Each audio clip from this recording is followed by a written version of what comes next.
The world has gone quiet. Shadows stretch across the walls.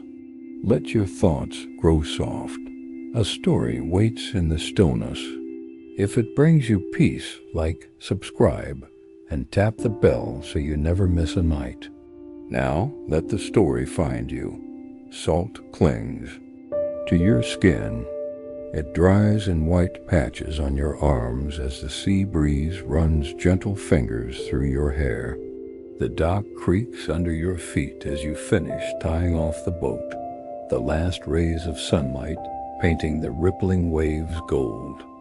Your hands are rough from years of hauling nets, and yet, tonight, they tremble ever so slightly, not from fatigue, but from something you can't name. The village of Shiohama is small, quiet, a fishing town nestled between the forested cliffs and the endless stretch of ocean. You've lived here your entire life, just like your father did, and his father before him. The sea is both your comfort and your burden. Some nights like this one, it whispers strange things when no one else is listening. Your neighbor, old Jirō, raised a hand to you earlier as he passed, a silent wave, his face unreadable. He hasn't spoken much since his wife vanished last year. Everyone said she slipped from the rocks during a storm, but you remember the look in his eyes afterward, like he saw something the rest of you didn't. You don't think about it long. The evening routine steadies your mind. Gut the fish. Salt. The best of the catch. Feed the stray cat that always waits behind your shed. She meows softly, tail flicking, and you chuckle, tossing her a small mackerel. As always, she disappears into the darkness just as quickly as she came. Tonight, though, something feels different. You've lived through storms, typhoons, even the seaquake that cracked the harbor wall 5 winters ago, but this is something quieter. Heavier. You light a lantern by your doorstep. The flame flickers even though the air is still. For a moment, the light bends strangely, as if something passed in front of it. You blink, nothing, just the dark. Later, as you lie on your futon, the sound of waves fills your ears. Not crashing, not calling, just ... present, like breathing. You close your eyes and let your mind drift, but sleep does not come easily. There's a presence in the room, not malevolent, just watching. A soft creak draws your attention. The tatami beneath. The door gives slightly, as if under someone's weight. You sit up slowly, heart calm but alert. The paper screen slides gently, ever so slightly. No wind, no footsteps, just the slight rustle of presence. You whisper, "Who's there?" No reply. But the air grows cool. You rise and step toward the door, sliding it open fully.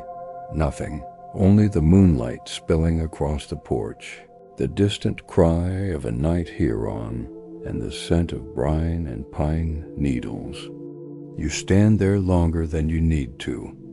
Listening. In your mind, you hear the voice of your grandmother, long gone but never far. Some guests come softly, she used to say, not to harm, but to remind you of things forgotten. You return to your futon. You don't sleep, not really.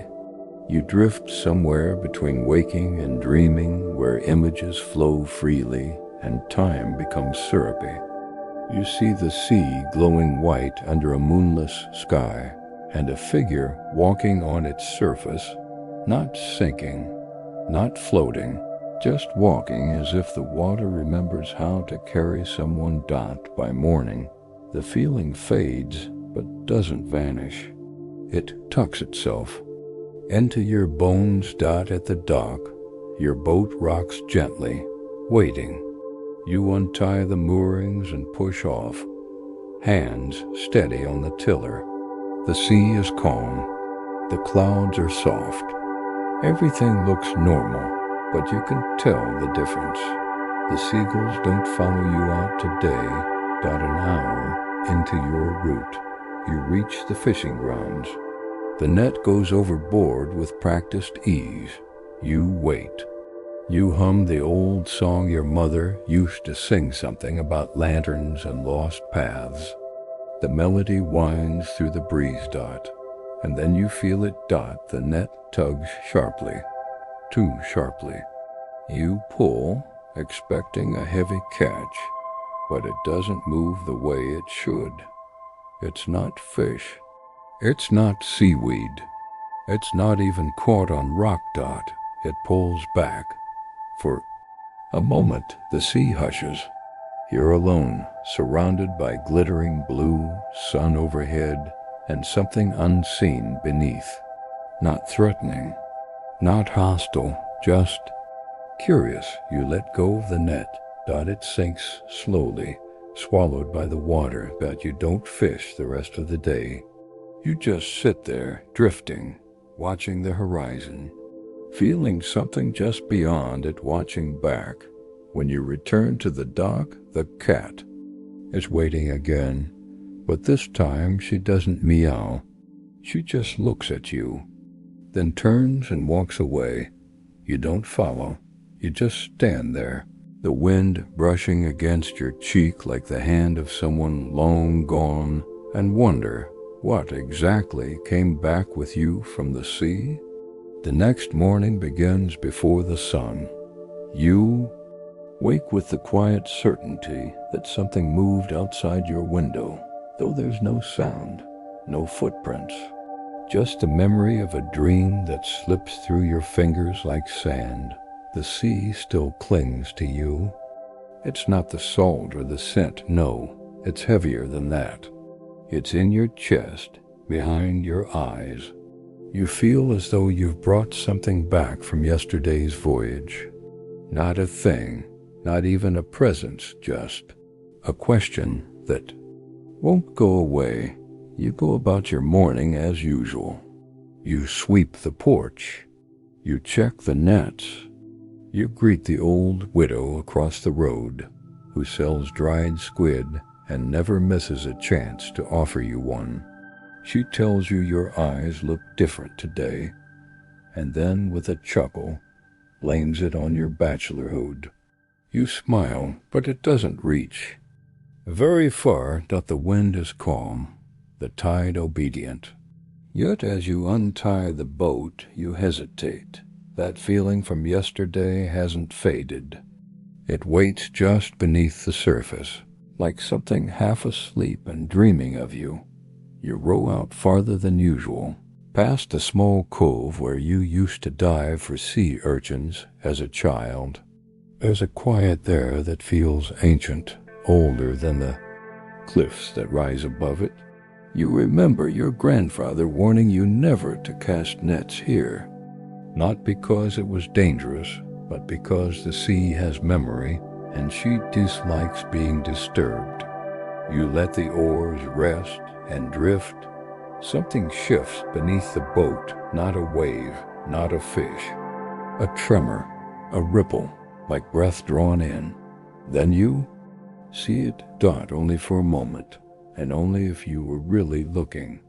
A figure, pale and slender, just under the surface. Hair fanning in slow motion like seaweed. Face turned toward you. Eyes closed. But you know she wasn't asleep. Your heart doesn't race. Instead, there's an odd peace, as if this moment had already happened long ago. You don't call out, you don't panic. You simply wait. The water stills again, and the figure vanishes. You return to shore without casting a single net. Back home, your neighbor Jirō is sitting on the steps outside your house, holding something in his hands. You haven't spoken to him properly since his wife disappeared. He used to be a loud man, always laughing, always offering you bottles of sake that smelled stronger than anything else in the village. But now, he's a shadow of himself. Eyes too quiet, hands too still. Something stirring, he says without looking at you. You sit beside him. The object in his hands is a small fishing charm red thread wrapped around a shell. You recognize it. His wife used to wear it around her wrist. He doesn't explain how it ended up here. She came back once, he says. Just for a moment. She stood at the end of the dock and looked at me. But it wasn't her, not really, just the shape of her sadness. You don't ask what he means. You understand more than you'd like to admit. That night, as you prepare to sleep, you find your lantern has already been lit. You're certain you hadn't touched it. The flame flickers gently, warm, steady. On your porch, you hear a sound that doesn't quite fit like bare feet brushing against wood. Not heavy, not threatening, just present. You don't rise. Instead, you speak softly into the night. I know you're there. Silence.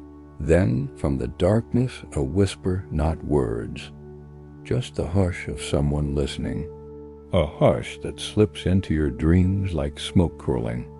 Under a door dot, and in that dream, you're a child again, standing knee-deep in the ocean, and someone is holding your hand.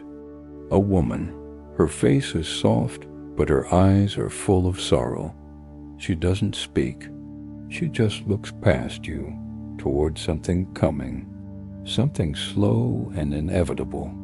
When you wake, your hand is still warm, as if it had never been alone. The sun is rising now. The cat is on your roof. The village is beginning to stir, and yet you carry something new inside you, an awareness that your world is larger than you thought. Deeper, not just filled with sea and sky, but layered with memory and longing and things that brush against your life without ever fully stepping inside it. For now, you rise before the sun again. Not out of duty, not out of habit, but because the air in your home shifts just before dawn, like something departing through a door you cannot see. It doesn't startle you. Instead, it leaves behind a hush, like the final note of a lullaby. Today, you decide not to go fishing. The thought forms without argument. The boat stays tied. The nets rest in their coils. You brew tea instead, letting the steam curl up like breath from a spirit who prefers silence over words. When you open the sliding door, the sea greets you with stillness. The tide rests like a sheet of glass, reflecting the pink of morning. But your eyes drift to the forest beyond the village, the cedar path. You haven't walked since you were a boy. It calls to you now. With a satchel slung over your shoulder, you make your way past the market stalls, still unopened. The elderly woman who runs the soba cart nods to you from her doorway. You bow slightly. Even she seems quieter than usual. The path to the forest is narrower than you remember, or perhaps the trees have simply grown bolder. The scent of moss and earth replaces the salt on your skin. Each step feels like you're slipping deeper into a space untouched by time. Half an hour in, you reach the clearing where an old shrine stands. Its torii gate leans slightly to one side, weathered by years of wind and rain. You step through it without thinking, like passing through an unseen curtain. On the other side, the silence is different, thicker, not oppressive, but attentive. Kneel before the shrine and light a stick of incense. The smoke rises lazily dot in the old stories.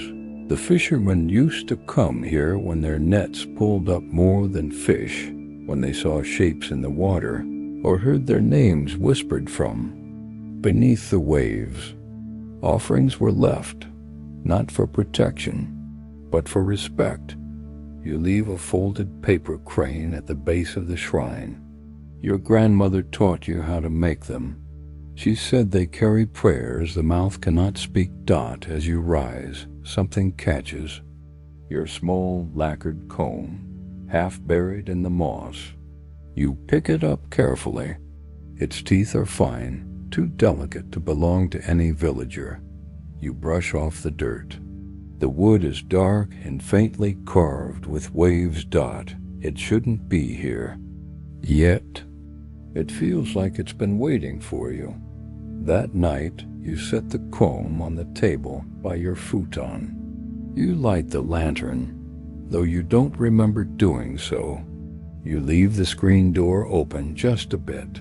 Sleep doesn't come quickly, but you aren't restless. Dot, eventually your thoughts begin to drift again, like a boat slipping loose from its moorings. You dream you are beneath the ocean, not drowning. Not afraid, just walking. Dot, the water folds around you like cloth. Fish scatter in slow arcs above your head. Your feet press gently against the sand. And ahead of you, standing in the haze of sea light, is the same figure you glimpsed from the boat. Dot, she turns. Her hair floats behind her like ink in water. Her eyes are deep and distant, not empty, but full of places you've never seen. She reaches out and places something in your hand. You don't look at it. Not in the dream, but when you wake, you find the lacquered comb on your pillow. Still dry. Dot, still real. The scent of the sea clings to it now, sharper than before. You sit up slowly.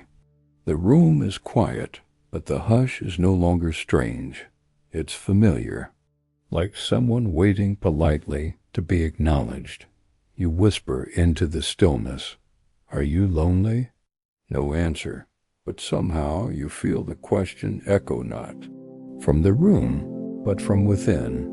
Maybe you were never the only one asking. Rain taps gently against the roof. It hadn't been forecast, but you don't question it. In Shiohama, weather doesn't always follow rules, especially not lately. You sip your tea as the droplets form soft rhythms, and beyond the open door, the sea lies quiet, as if listening. You think of the cone. It sits now on your windowsill, where light touches it each morning. You haven't told anyone about it. Not Jirō, not the old woman with her drying squid, not even the cat. But since you found it, things have shifted. You feel watched, but not in fear. It's the way one feels when walking through an old temple, as if something unseen holds its breath when you pass. By midday, the rain eases into mist. You decide to visit the docks, not to fish, just to look. When you arrive, the boat feels different beneath your hand. Damp, yes, but something else, like it remembers your dream too. You step aboard and let yourself drift. No oars. No destination. The mist closes around you slowly, muffling sound. There's no wind, no birds. Even the water seems reluctant to move. Then a sound, not near, not far. It's a lullaby, not one you recognize. Soft, slow, ancient. It doesn't feel like it's being sung for you, but that you've intruded on it. The melody curls through the air, too steady to be imagined. You turn slowly.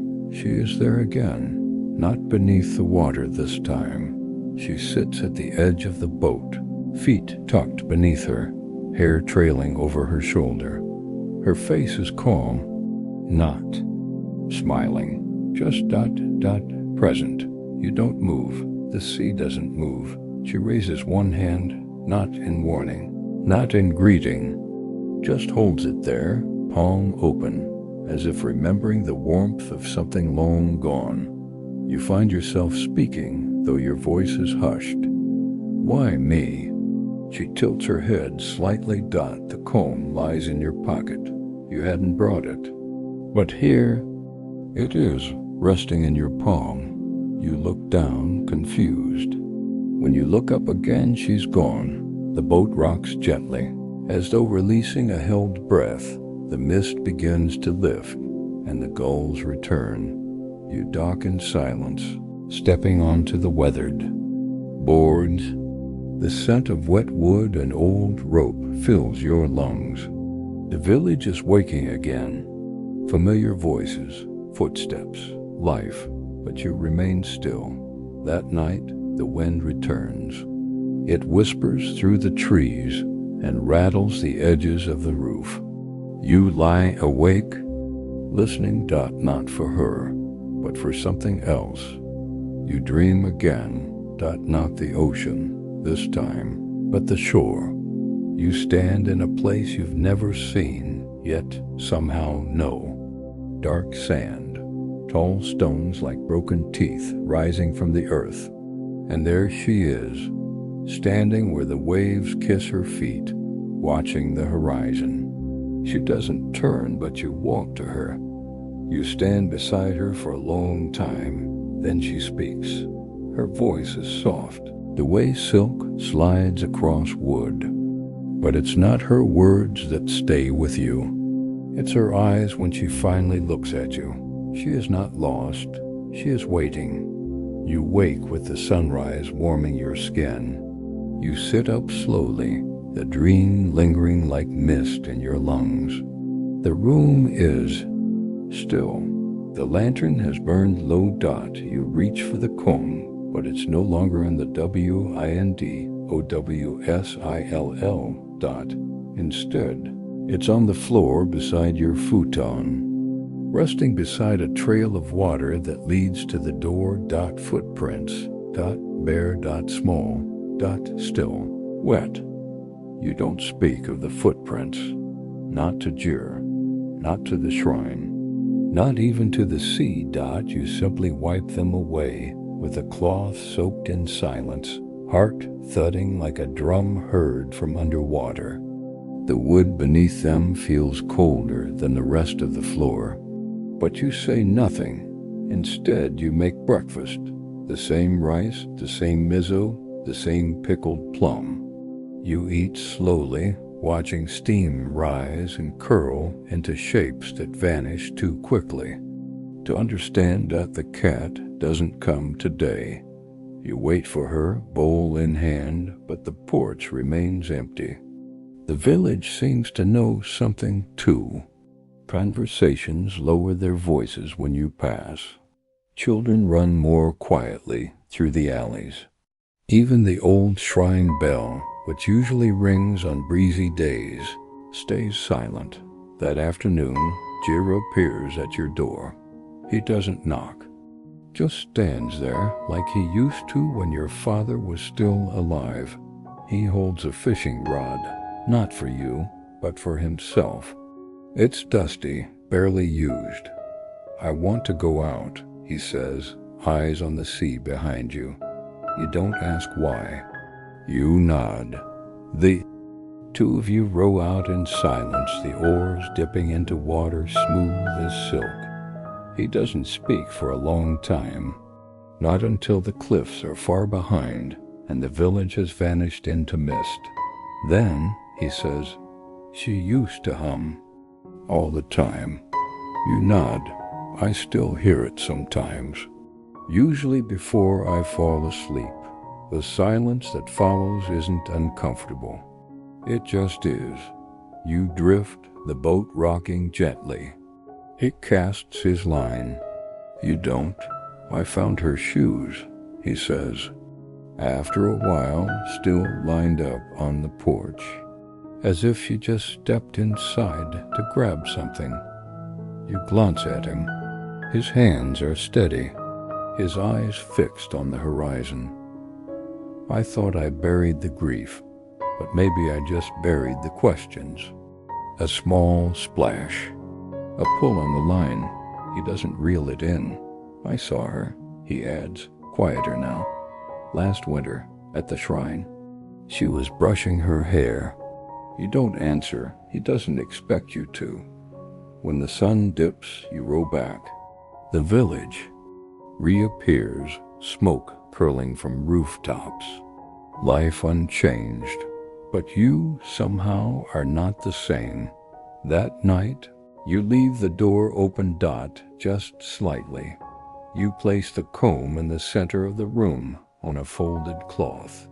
An offering. An invitation. The lantern burns low. You lie down and you wait. The breeze shifts once, then twice.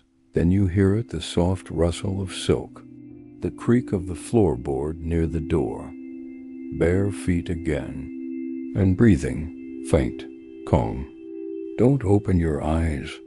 You feel her presence, not looming, not watching, but beside you. And then a hand, resting on your shoulder. Light, cool, steady. You breathe in, and the scent of sea foam and lily fills your lungs. A whisper follows, not words, just the hush of a voice shaped by sorrow and memory. When you wake, the comb is gone. In its place, a single long hair, silver as moonlight, coiled into the shape of a wave. Outside, the tide has come in higher than usual.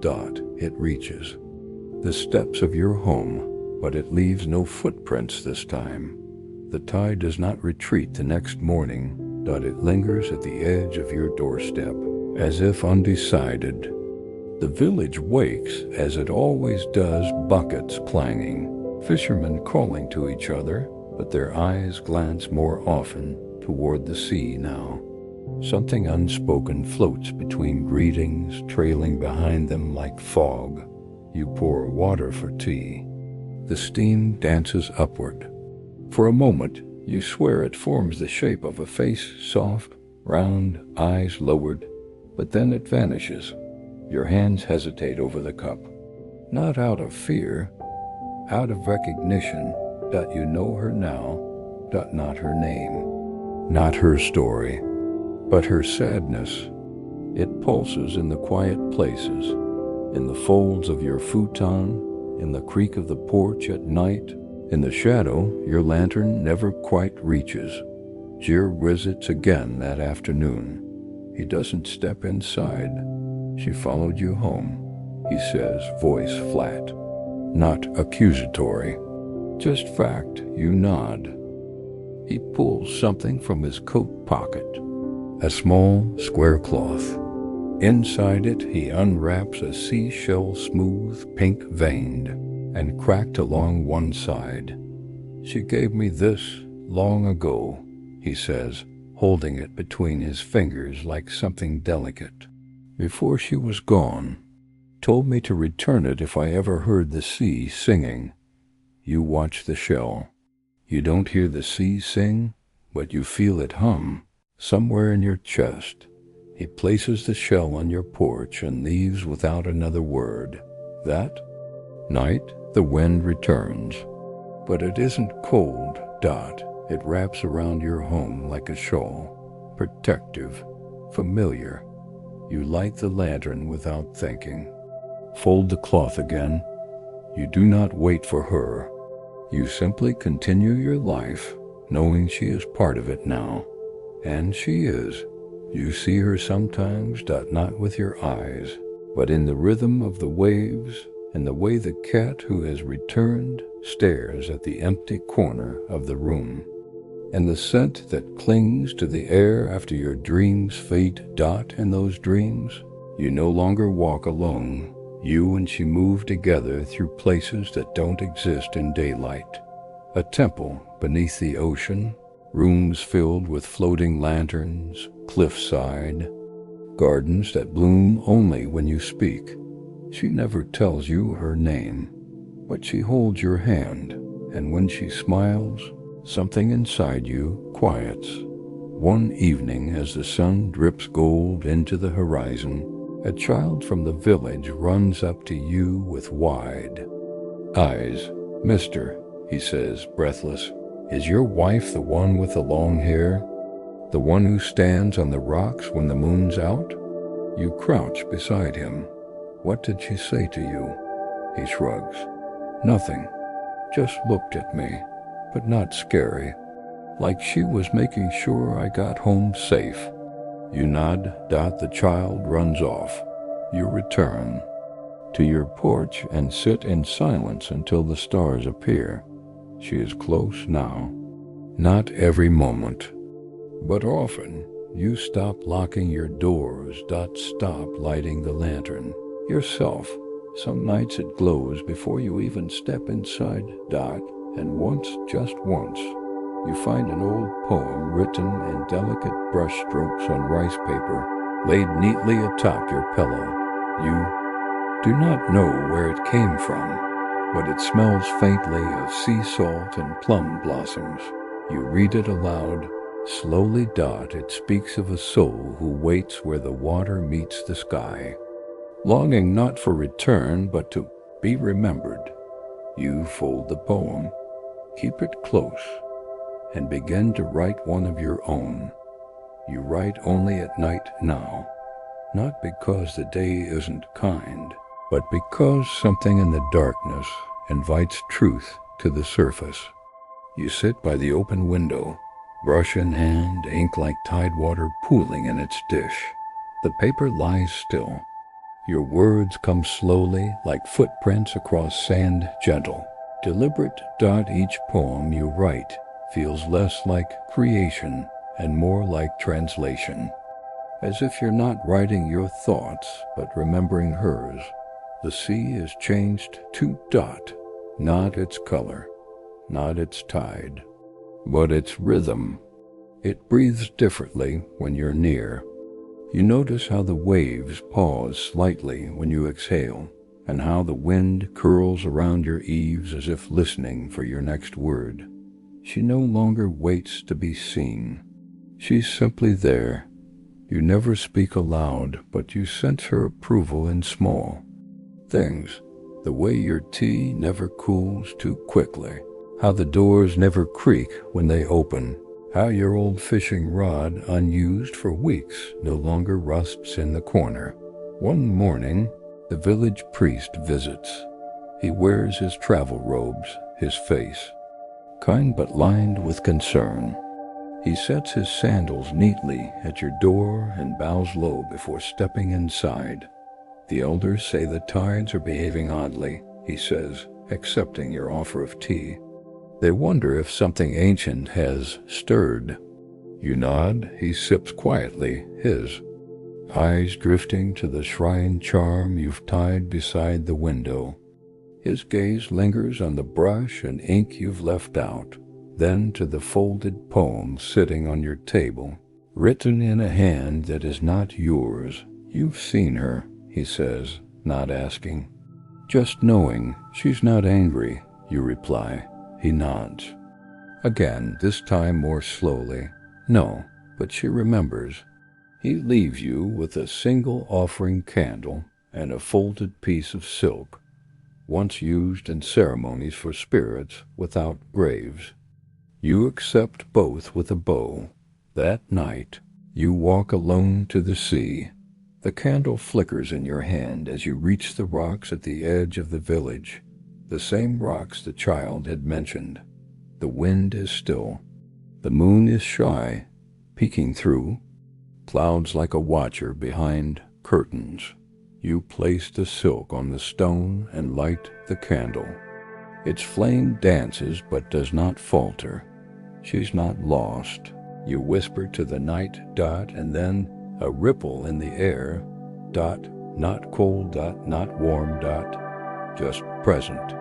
You don't see her, not with your eyes, but you feel her beside you, standing barefoot on the rocks, her presence brushing your shoulder, like a memory reborn. You don't speak again. There's nothing more that needs saying. You return home. The house welcomes you with soft shadows and the scent of pine and salt. The cat purrs from the rafters. Your futon is neatly arranged, though you hadn't touched it. You sleep easily. And in your dream, you are back on the water, but this time the boat does not drift. It moves with purpose. She rows. You sit across from her, watching her in the moonlight. Her eyes are calm, and her hands steady. Around you, the ocean is quiet, almost reverent.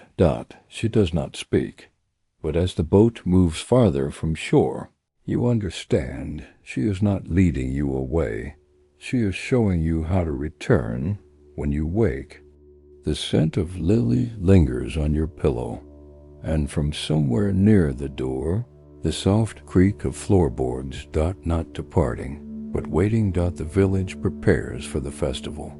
Paper lanterns hang from wooden beams, swaying gently even when the wind is still.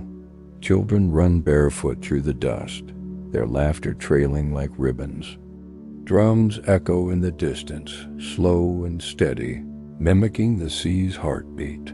You walk through it all like a guest in your own life. People greet you, smile, offer sweet rice cakes wrapped in bamboo leaves. You nod politely, but your thoughts drift. Seaward, always seaward. It's the Oban Festival, the time of year when spirits are said to return. Families light lanterns to guide them. Some place small boats made of folded paper into the rivers and streams, letting them carry messages back to the unseen. You've never participated before, but this year is different. You spend the afternoon carving your own lantern. Simple, square, held together with thin wood and translucent paper. On each side you write a poem, not your own, but hers. The one that appeared weeks ago in that delicate brushstroke, scented with salt and plum. You don't know what the words mean entirely, but you feel them. That evening, as the villagers gather by the shore, you walk alone to the far side of the cove, where the cliffs bend like folded arms. The sky is turning indigo. The tide is low. You kneel by the water, place the lantern in gently, and watch it drift. The flame holds steady. As it moves, something shifts in the air. A hush, a warmth. You look up and she is there. Standing knee-deep in the surf. She wears no kimono, no ornament, just the sea itself draped around her like memory. Her hair moves with the tide, eyes soft and endless. She looks at you. Not as a stranger, not as a ghost. As something else entirely. You step forward once, then stop. No words pass between you, but you know what she's saying. I never left the water, but I never stopped waiting for someone to see me. The lantern drifts between you, and then she smiles. It's small, barely a curve of her lips, but it's enough. The tide begins to rise again, slowly, gently brushing your feet. She fades, not suddenly, not sharply. She softens like mist caught in morning light. By the time the lantern winks out on the waves, she's gone, but not gone. Never really gone. You return home in silence, walking past the glowing paper lanterns of the festival, the sounds of laughter and song now distant and thin. The wind brushes your shoulder like a farewell. Your door is slightly open when you arrive. Inside, the comb rests again on your pillow. Beside it, a second one, shorter, carved with waves that face each other. You lie down, and you understand now. It was never about being haunted. It was about being remembered. You close your eyes and dream, not of the sea, but of someone brushing your hair gently in the soft light of morning. Some stories stay with us long after the words fade. Let this one rest beside you. Sleep deeply. And if it returns in your dreams, perhaps it was never truly gone.